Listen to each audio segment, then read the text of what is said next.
So, how many bikes do you need? It's a question I get asked quite a lot, and my answer is nearly always the same: considerably more than you currently have. Like most of us, I would love to fill my garage with the latest bikes, but sadly my hard-earned cash has already been earmarked for boring things like the mortgage, the bills, and paying Mrs. May's salary. But really, how many bikes do you need to be a proper cyclist? Well, I suppose you have to have at least one, usually with the proviso of being able to add to that as and when, N+1 and all that. And then, before you know it, you'll be confronted by someone, usually your nearest and dearest, saying that she can't find a family photo album from 1972 because the garage is full of bikes. When this happens, you'll need to be ready with a very plausible explanation. Here's mine.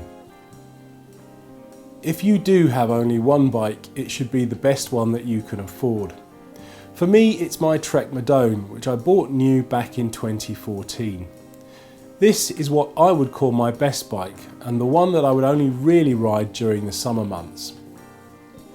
Despite me calling it my best bike, it is actually fairly modest.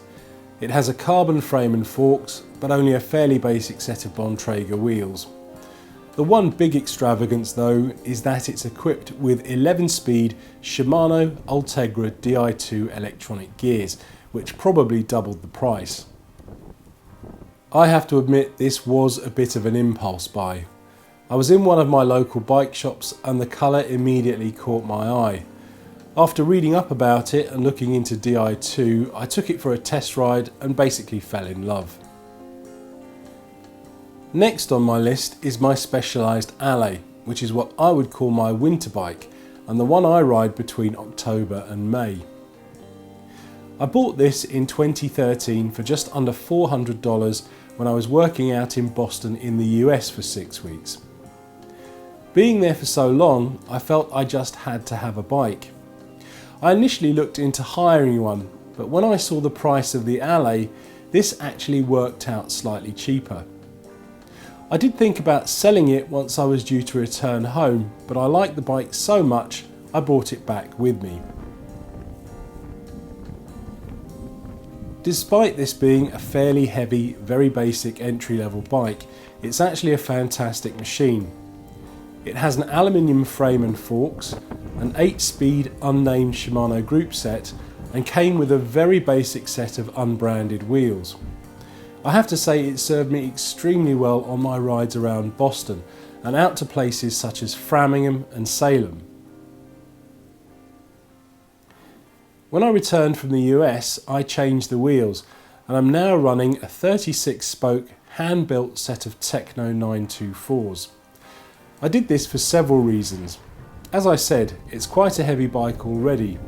Add to that a heavy rider as well, and I felt it needed a bit of extra strength. I had the wheels already, so it didn't cost me anything extra. Plus, the roads here can have a few extra potholes in the winter. Next is my Isaac. This is what I would call my standby bike. Basically, if I have a mechanical issue with either my Trek or the Specialized, I can still get a ride in on this one. Now this bike is quite old. I bought it new back in 2005 for £1,500 from one of the local bike shops, and it was the first carbon bike I ever owned, and indeed it was my best bike until I bought the Trek. It has a 9-speed Shimano 105 group set and has a pair of Spinergy SR3s. Now it would probably make more sense to put these wheels on my Trek, but unfortunately this has a 9-speed hub and the Trek's 11-speed cassette won't fit it. Finally, we have my Principia, which is now the bike I mainly use on the Turbo Trainer, although it is still roadworthy, sort of. I sometimes call this my Trigger bike, as it's a bit like Trigger's broom. Now, for those who don't know what I'm on about, Trigger is a character in a famous British comedy series who claims to have had the same broom for 14 years, despite replacing the head and handle many times.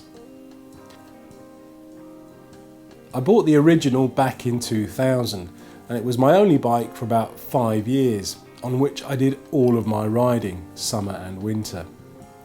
Since then, just about every single component has been replaced. I think the only remaining parts left from the original bike are the brake hoods, brake levers and brake calipers. In its current incarnation, it has an aluminium frame and carbon forks and a 9-speed Shimano Tiagra group set. The wheels are a mixture of Spinergy and Easton. Now, I'm not really fussed about mixing and matching the wheels, as the front ones are usually propped up in the turbo riser and literally don't turn. The main reason why I use this bike on the turbo is because of the frame. A few years ago I cracked the top of the seat tube. Fortunately, I was able to get it repaired, but it did mean that I couldn't really trust it again for those 70 km/h descents. At the end of the day, you don't really need any more than one bike to be a cyclist, and that bike doesn't need to be the latest top of the range model either. The important thing is that the bike fits you and that you enjoy riding it. So hopefully you found this film useful. If you have, please like and share, and if you'd like to get the most out of your cycling, please consider subscribing for my regular weekly uploads. Thanks for watching.